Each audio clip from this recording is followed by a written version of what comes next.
Baik teman-teman, kita teruskan lagi. Sekarang kita akan mempelajari distribusi probabilitas kontinu yang lain. Tadi kan kita sudah mempelajari untuk distribusi normal baku, ya.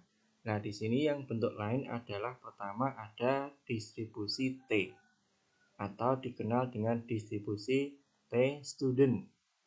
Biasanya dipakai dengan dalam pengujian namanya uji T, uji beda.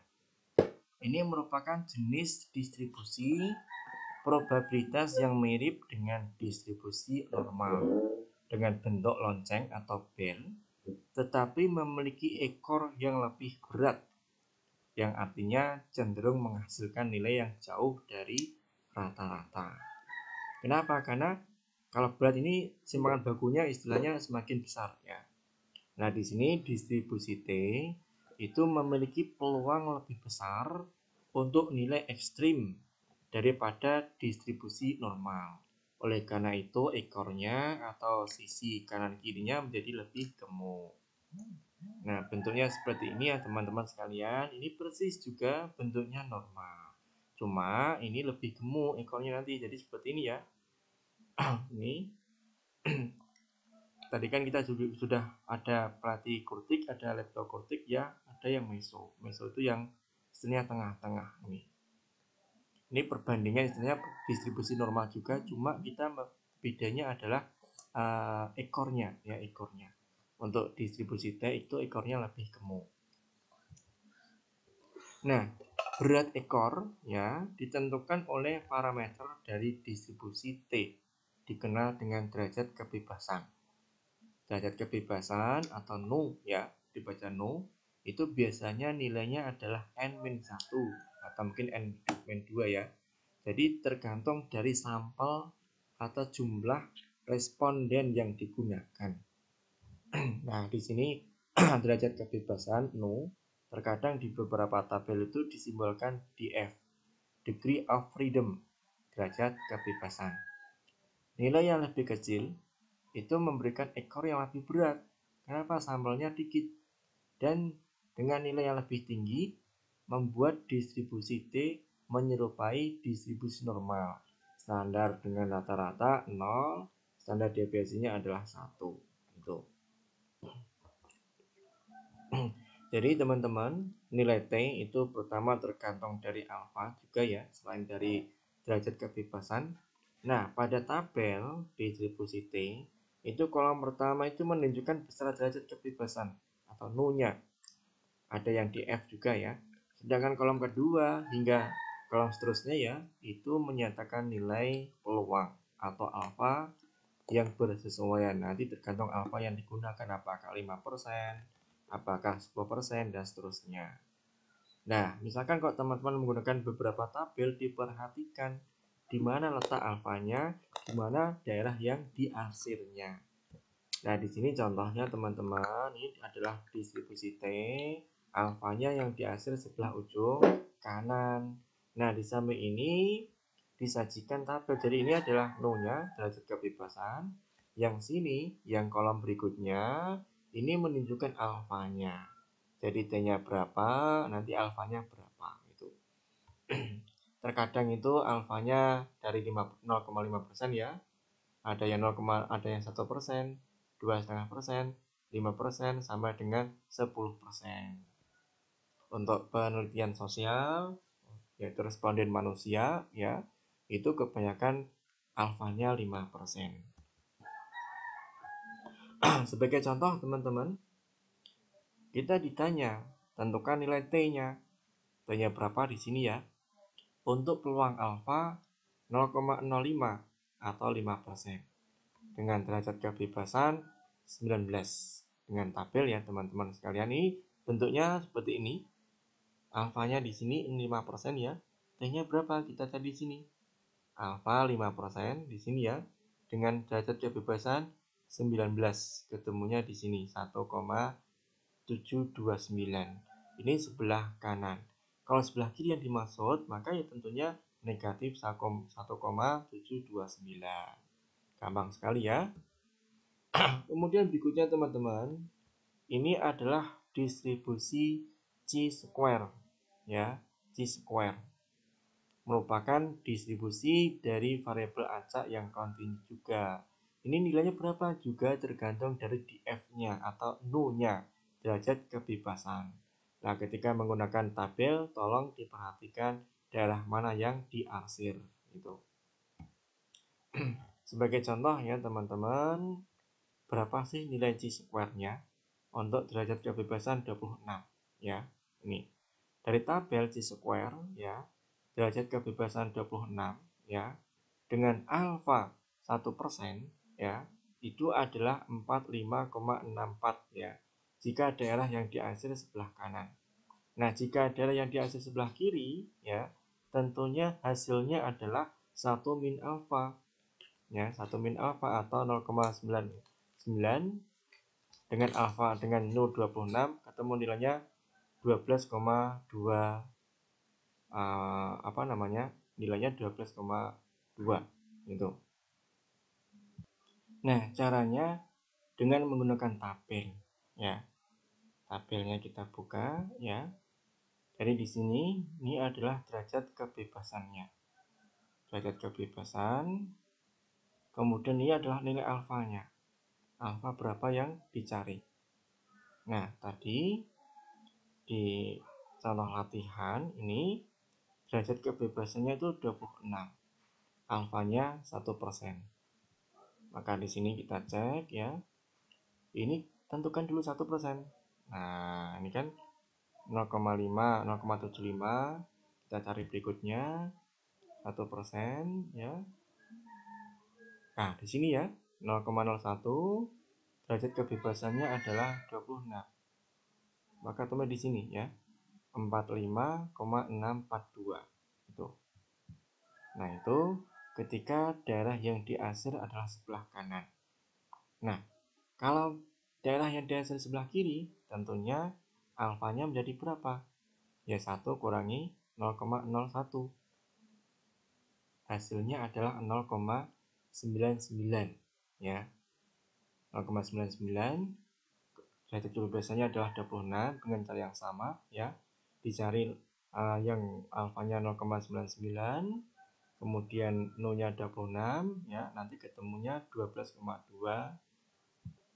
Jadi ini ya teman-teman, kalau pakai tabel yang kalau misalkan ditanya adalah sebelah sisi kiri, tadi kan kanan ya, sebelah kiri, maka 1 min alfa 0,99 di sini, derajat kebebasannya 26 ketemunya 12,198 atau 12,2 itu. Itu adalah untuk tabel yang chi-square. Nah, berikutnya tabel F atau distribusi F. Ini nilainya mirip dengan yang chi-square. Cuma nilai peluangnya, nilai F-nya bergantung pada alfa dan juga derajat kebebasan 1 dan 2. Ini biasanya untuk pengujian untuk sampel yang banyak ya. Sampel kelompoknya lebih dari 2.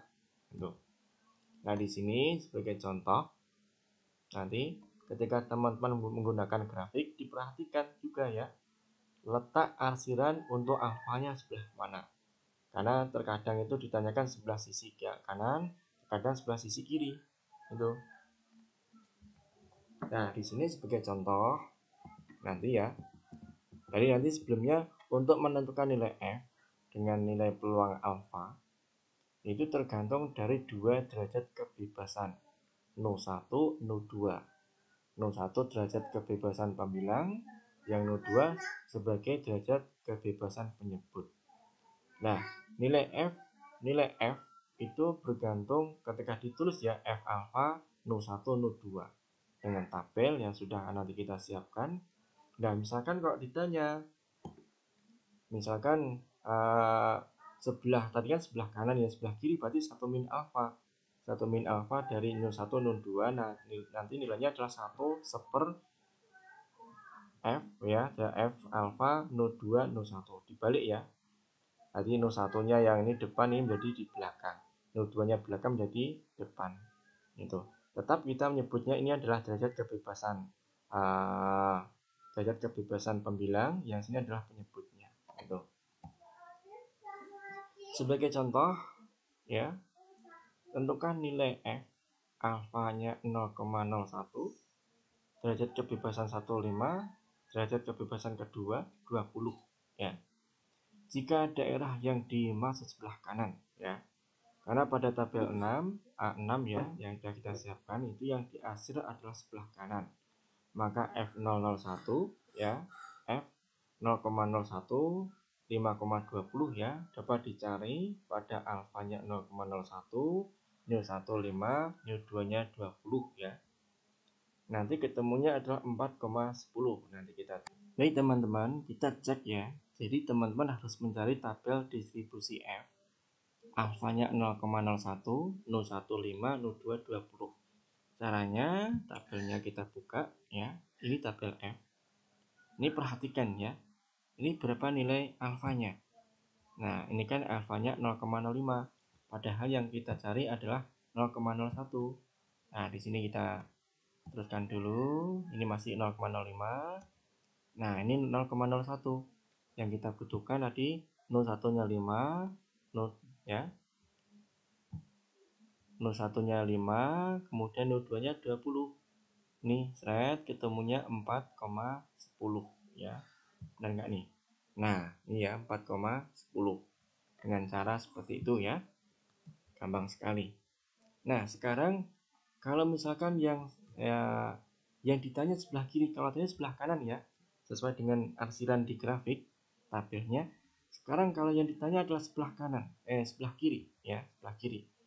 Maka nilainya tadi hubungannya adalah ini ya, sebelah kiri nilai F-nya 1 min alfa, 01, 02, maka menjadi 1 per F alfa, 02, 01. Tetap ini tetap sebagai derajat kebebasan pertama. Ini derajat kebebasan kedua. Ini pembilang, ini penyebut, meskipun cuma berbeda posisi ya. Nah, seperti ini. Ini kan tadi sebelah kanan, sebelah kiri, maka 1 min alfa ketemunya 0,99, 5,20 ya. Maka di sini 1 bagi dengan F 0,01 25, 20,5 ya. Derajat kebebasannya adalah 20, yang kedua adalah 5. Kita cari.